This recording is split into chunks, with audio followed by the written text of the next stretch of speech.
नमस्कार दोस्तों, पिता के घर में रहने वाली स्त्री कौन सा पाप करती है और उसका फल किसे भोगना पड़ता है, उसके माता पिता को या पति को। दोस्तों, इस विषय में एक प्राचीन कथा का वर्णन पुराणों में किया गया है। आज हम आपको वह महान कथा सुनाने वाले हैं। एक समय की बात है, देवर्षि नारद यमलोक में यमराज से मिलने के लिए जा रहे होते हैं तो उन्हें यम मार्ग में स्थित नरकों में अनेक स्त्रियां यातनाएं भोगते हुई दिखाई पड़ती है, जिन्हें देखकर देवर्षि को बड़ा विमय होता है। उन स्त्रियों का अंग जल रहा होता है और वे जोर जोर से चीत्कार कर रही होती है, हाय, हमने पिता के घर में रहकर घोर पाप किया है, अब हमें इस पाप से मुक्ति कैसे मिलेगी। उनका करुण विलाप सुनकर नारद जी यमराज के पास चले जाते हैं।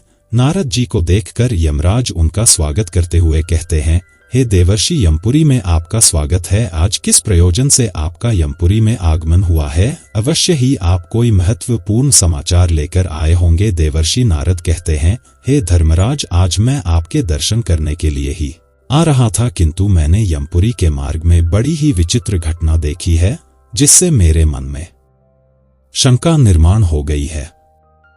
कृपया आप मेरी इस शंका का समाधान कीजिए। यमराज कहते हैं, हे देवर्षि, आपके मन में जो भी शंका हो निसंकोच होकर पूछिए, मैं आपकी शंका का समाधान करने का प्रयास अवश्य ही करूंगा। फिर देवर्षि कहते हैं, हे धर्मराज, आज जब मैं आपके दर्शन करने के लिए आ रहा था तभी मैंने नरक में कष्ट भोग रही कुछ स्त्रियों को देखा है, जो जोर जोर से विलाप कर रही थी कि उन्होंने पिता के घर में रहकर घोर पाप किया है। इसीलिए मैं आपके पास यही जानने के लिए आया हूं कि एक स्त्री पिता के घर में रहकर कौन सा पाप करती है और उस पाप का दंड किसे भोगना पड़ता है। यमराज कहते हैं, हे देवर्षि, आपने उचित ही प्रश्न किया है। आपके इस प्रश्न के उत्तर में समस्त मानव जाति का कल्याण छिपा हुआ है। आपके इस प्रश्न का उत्तर देने से पूर्व मैं आपको महाराज कंस के जन्म की कथा सुनाता हूं। महाराज कंस के जन्म की इस कथा के माध्यम से आपकी शंका भी दूर हो जाएगी और समस्त मनुष्य जाति को महत्वपूर्ण ज्ञान की प्राप्ति होगी। इसीलिए आप इस कथा को ध्यान से पूरा सुनिए। जो भी मनुष्य इस कथा का श्रवण करता है, मैं उसके 32 अपराध माफ करता हूं। देवर्षि कहते हैं, धर्मराज, आप इस कथा को अवश्य कहिए, मैं इस कथा को सुनने के लिए उत्सुक हूं। मैं इस कथा को ध्यान पूर्वक सुनकर इसका प्रचार करूंगा। फिर यमराज देवर्षि को वह कथा सुनाने लगते हैं। हे देवर्षि, 28वें द्वापर युग के आने पर यह इतिहास घटित होने वाला है। यदुकुल नरेश वीरवर उग्रसेन के यहाँ पर जो घटना घटित होने वाली है, मैं उसी का भूतकाल के रूप में आपके समक्ष वर्णन करता हूँ। माथुर प्रदेश में मथुरा नाम की नगरी है। उस नगरी में उग्रसेन नाम के यदुवंशी सम्राट राज्य करते थे। महाराज उग्रसेन बड़े ही पराक्रमी, संपूर्ण धर्मों के तत्वज्ञान, दानशूर तथा अत्यंत बुद्धिमान थे। महाराज अपनी प्रजा का पालन करने में तत्पर तथा सत्य धर्म का पालन करने वाले थे। उसी समय में विदर्भ नाम के देश पर सत्यकेतु नाम से एक प्रसिद्ध राजा राज्य करते थे। महाराज सत्यकेतु की एक पुत्री थी जिसका नाम पद्मावती था, जो अत्यंत सुंदर, सत्य धर्म का पालन करने वाली, गुणवान, चरित्रवान तथा स्त्री के समस्त गुणों से युक्त साक्षात लक्ष्मी के समान रूप वाली थी। महाराज सत्यकेतु ने जब अपनी पुत्री का विवाह करने का विचार किया और उनके लिए उचित वर्ग खोजने लगे तो उन्हें उस समय पर महाराज उग्रसेन के समान दूसरा कोई दिखाई ना पड़ा। इसीलिए उन्होंने अपनी पुत्री का विवाह महाराज उग्रसेन से करा दिया। विवाह के बाद रानी पद्मावती ने महाराज उग्रसेन की बड़ी सेवा की। रानी पद्मावती के स्नेह और प्रेम से मथुरा नरेश उग्रसेन मुग्ध हो गए और वे पद्मावती को प्राणों से भी अधिक प्रेम करने लगे। वे रानी पद्मावती को साथ लिए बगैर भोजन भी नहीं करते थे। रानी के मुख के दर्शन किए बगैर महाराज को चैन नहीं पड़ता था। महाराज रानी के साथ क्रीड़ा विलास करने में ही समय बिताने लगे। महाराज पद्मावती से इतना प्रेम करने लगे थे कि उसके बिना उन्हें एक क्षण भी चैन नहीं पड़ता था। उन्हें पद्मावती की मधुर बातें अमृत के समान सुख प्रदान करती थी। पद्मावती की मुस्कान से ही महाराज मंत्रमुग्ध हो जाया करते थे। पद्मावती भी महाराज से बहुत अधिक प्रेम करने लगी थी। इस प्रकार से महाराज उग्रसेन और पद्मावती में परस्पर प्रेम बहुत अधिक बढ़ गया। फिर कुछ समय के पश्चात महारानी पद्मावती के पिता चिदर्भ नरेश सत्यकेतु को अपनी पुत्री की बड़ी याद आने लगी। पद्मावती की गाता भी अपनी पुत्री के दर्शन न होने के कारण अत्यंत दुखी थी। फिर महाराज सत्यकेतु ने महाराज उग्रसेन के पास अपने दूत को भेजा। उस दूत ने मथुरा जाकर महाराज उग्रसेन से आदर पूर्वक कहा, हे महाराज विदर्भ नरेश, सत्यकेतु ने अपनी कुशल कहलाई है और आपका कुशल समाचार वे पूछ रहे हैं। यदि आपको उनका स्नेह और सम्मान स्वीकार हो तो आप कृपया राजकुमारी पद्मावती को उनके यहाँ भेजने की व्यवस्था कीजिए। वे अपनी पुत्री को देखना चाहते हैं।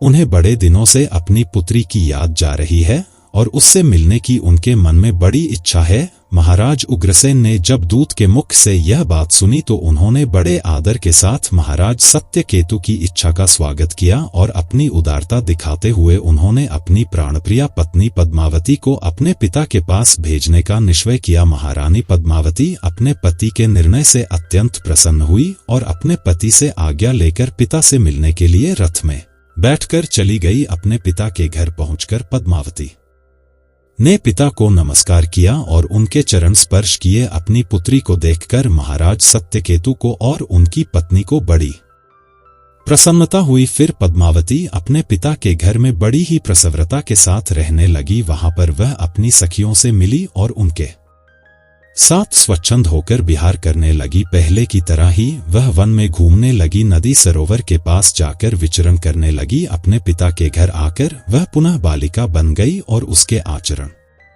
में भी बालिका की तरह संकोच का भावना रहा और वह इधर उधर स्वतंत्र होकर घूमने लगी। फिर एक दिन की बात है, पद्मावती अपनी सखियों के साथ एक सुंदर पर्वत पर सैर करने के लिए चली गई। उस पर्वत की तराई में एक रमणीय वन दिखाई दिया जो सुंदर सुंदर वृक्षों से शोभा पा रहा था। उस वन में एक अत्यंत मनोहर स्वच्छ जल से भरा हुआ सर्वतोभद्र नाम का सरोवर था। उस सरोवर को देखकर पद्मावती अपनी सखियों को लेकर सरोवर के पास चली गई और उस सरोवर में अपनी सहेलियों के साथ हंसती गाती हुई क्रीड़ा करने लगी। अपने सहेलियों के साथ खेलते कूदते हुए वह अपने पति परमेश्वर को भूल गई और मौज करने लगी। उसी समय कुबेर का एक सेवक गोभी नाम का दैत्य दिव्य विमान पर बैठकर आकाश के मार्ग से कहीं पर जा रहा था। जब वह उस सरोवर के ऊपर से जा रहा था तो उस राक्षस की दृष्टि सुंदर रूप तथा बड़ी बड़ी आंखों वाली राजकुमारी पद्मावती पर पड़ी जो हंसते खेलते हुए सरोवर में स्नान कर रही थी। उसे देखते ही वह दैत्य आकाश में ही रुक गया। उसे अपनी ज्ञान शक्ति से पता चला कि यह सुंदरी विदर्भ नरेश की पुत्री पद्मावती है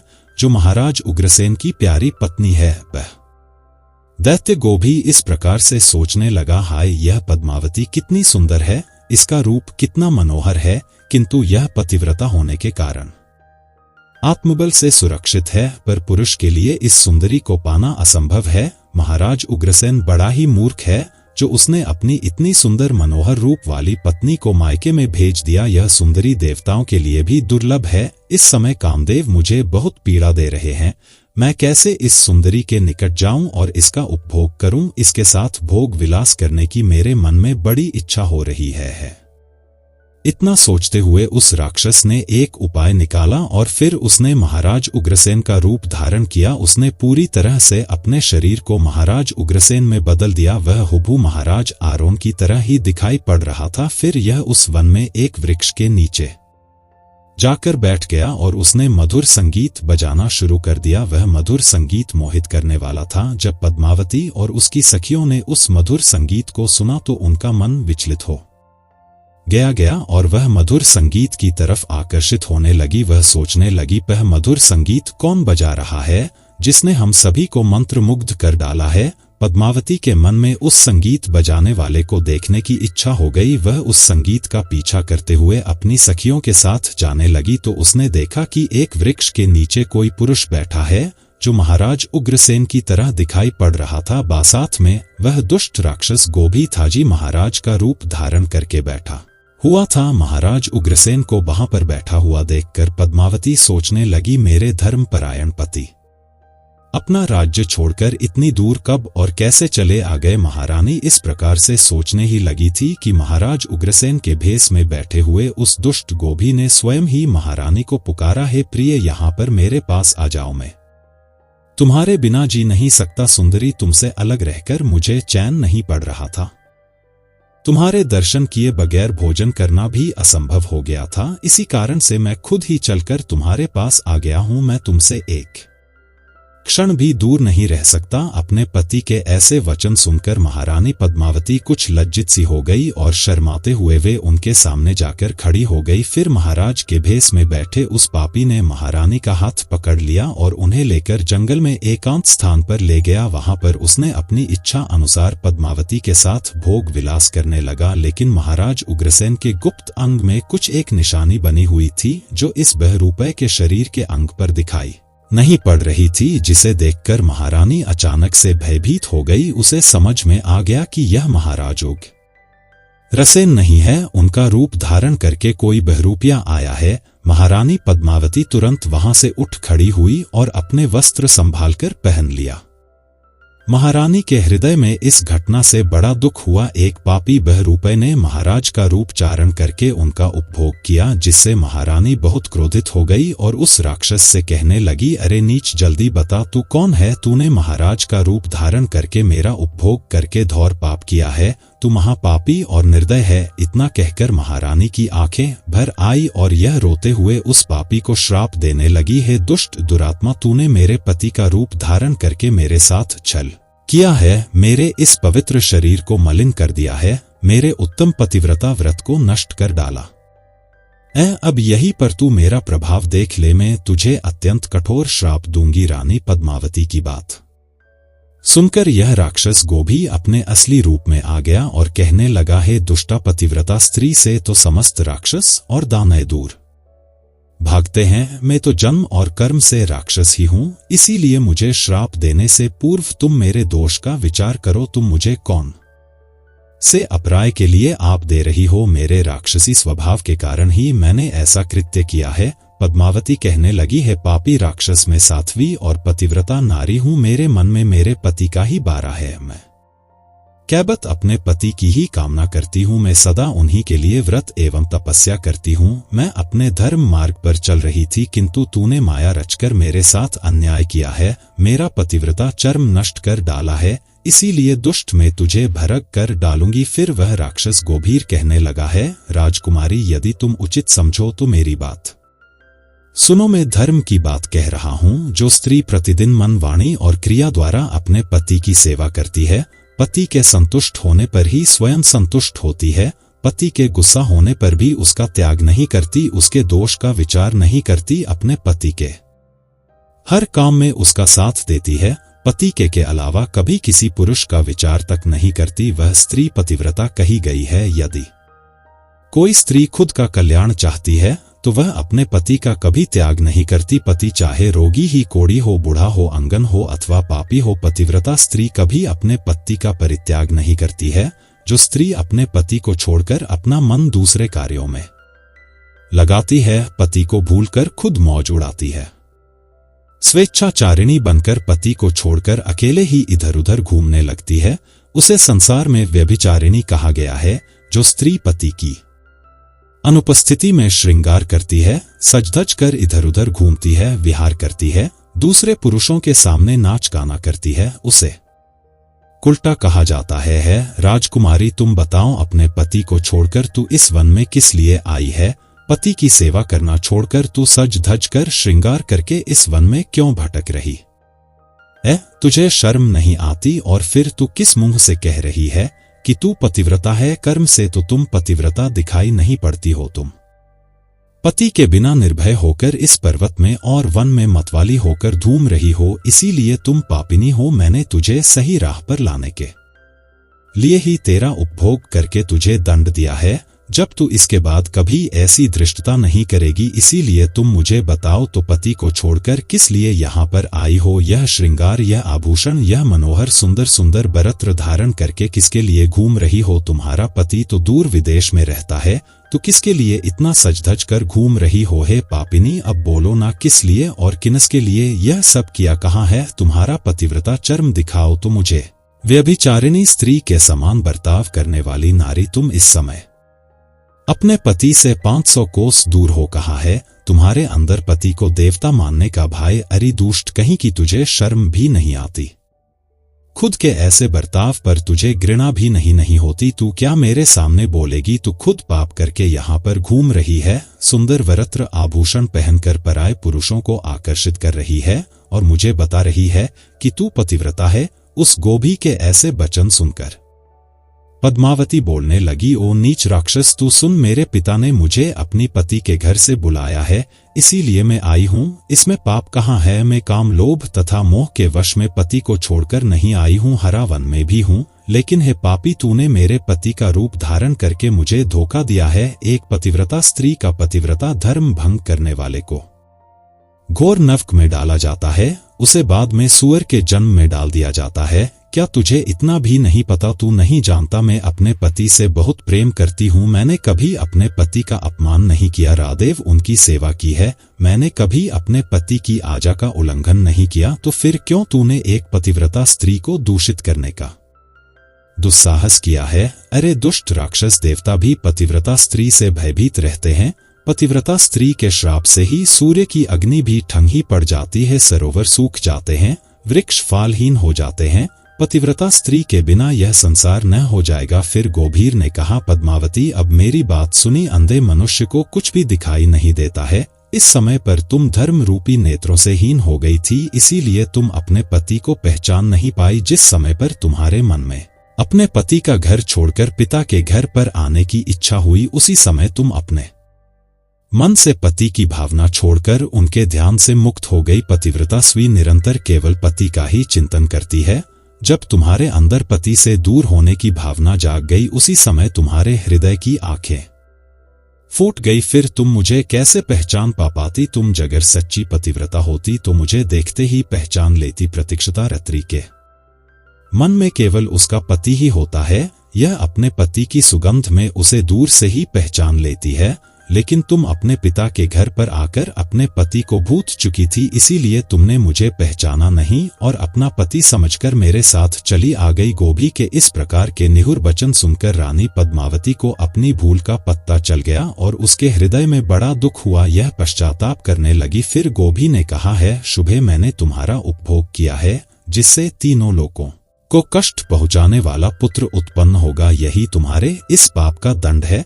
इतना कहकर वह राक्षस गोभी वहां से चला गया। गोभी बड़ा ही दूत और पापी था। उसके माया जाल में फंसकर एक पवित्र नारी का पतिव्रता धर्म नष्ट हो चुका था। आके चले जाने के बाद रानी पद्मावती अत्यंत दुखी होकर रोने लगी। उसके रोने की आवाज सुनकर उसकी सखियां दौड़कर उस स्थान पर चली आ गई और पूछने लगी, राजकुमारी रोती क्यों हो? क्या हुआ? महाराज उग्रसेन कहाँ पर चले गए? फिर महारानी पद्मावती ने अत्यंत दुख से रोते हुए अपनी सखियों को सारी हकीकत बता दी कि किस प्रकार से राक्षस गोभी ने महाराज उग्रसेन का रूप धारण करके उनके साथ छल किया। फिर सखिया पद्मावती को उसके पिता के घर पर ले गई। वहां जाकर रानी पद्मावती गोक और दुख से घर घर कांपने लगी। सखियों ने रानी की माता को सारी बात बता दी। यह बात सुनते ही पद्मावती की माता ने महाराज सत्यकेतु के पास जाकर सारा वृतांत सुना। दीपाजिश्री महाराज सत्यकेतु को बड़ा दुख हुआ। उन्होंने तुरंत ही अपनी पुत्री को कुछ दूतों के साथ उसके पति के घर पर भेज दिया। उधर महाराज उग्रसेन अपनी पत्नी पद्मावती को आया हुआ देखकर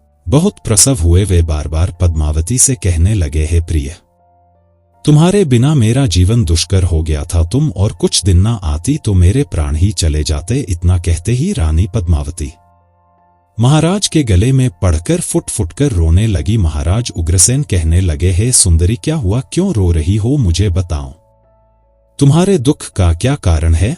पद्मावती ने महाराज को कुछ नहीं बताया और उस पाप को छिपा दिया और प्रेम से महाराज के साथ विहार करने लगी। फिर महारानी का वह भयंकर गर्भ धीरे धीरे बढ़ने लगा। केवल महारानी ही जानती थी कि उसके गर्भ में किसका बच्चा पल रहा है। यह बात उसने कभी महाराज की नहीं बताई। अपने उदर में पल रहे उस राक्षस में बालक के विषय में सोचकर रानी की दिन रात चिंता सताने लगी थी। वह गर्भ 20 वर्ष तक बढ़ता गया और उसके बाद महाभयंकर केस का जन्म हुआ ही ना। जब बढ़ा हुआ जी उसने तीनों लोकों के निवासियों की कट पहुंचाना शुरू किया और फिर जामे भगवान श्री कृष्ण के हाथों से उसकी न्यू हो गई और उसे मोक्ष प्राप्त हुआ। यमराज कहते हैं, हे देवर्षि, भविष्य में घटित होने वाली इस घटना को मैंने आपकी भूतकाल के रूप में सुना दिया है। इस प्रकार से पिता के घर में जी कन्या निवास करती है, यह बिगड़ जाती है। अतः कन्या को विवाह के बाद पिता के घर में अधिक समय तक नहीं रहना चाहिए। पुत्री अपने पिता के घर में रहकर जो पार करती है उसका फल माता पिता को भोगना पड़ता है। इसीलिए विलसी भी पिता करें अपनी पुत्री के विवाह के बाद में अपने घर में नहीं नाहिए जिस पुरुष के साथ उसका विवाह किया गया है उसी के पर में स्त्री कर पालन पोषण होना चाहिए।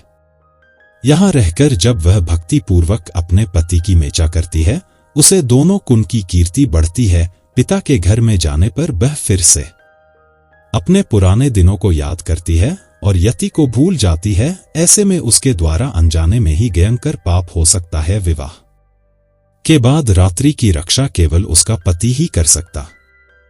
पति से दूर रहने वाली सबके मन में पराध पुरुष के चंगुल में फना सकती है। इसीलिए उचित यही है कि उसे उसके पति से दूर ना किया जाए। पति यह रवि ससुराल में रहकर पाप बनती है तो उसका फल उसके पति की भोगना पड़ता है। पुत्री के जन्म गुणों से ही पिता की कीर्ति बढ़ती है। इसीलिए पुत्री का स्थान आके पति के पास या ही होता है। दामाद के साथ भी कन्या की अपने घर में नहीं त्याना भाइये। तो दोस्तों, इस प्रकार से धर्मराज ने देवर्षि नारद को रानी पद्मावती की कथा सुनाकर संसार को उत्तम संदेश दिया। मित्रों, यदि आपको यह वीडियो पसंद आई हो तो प्लीज आप इस चैनल को सब्सक्राइब अवश्य करें, वीडियो को लाइक करें।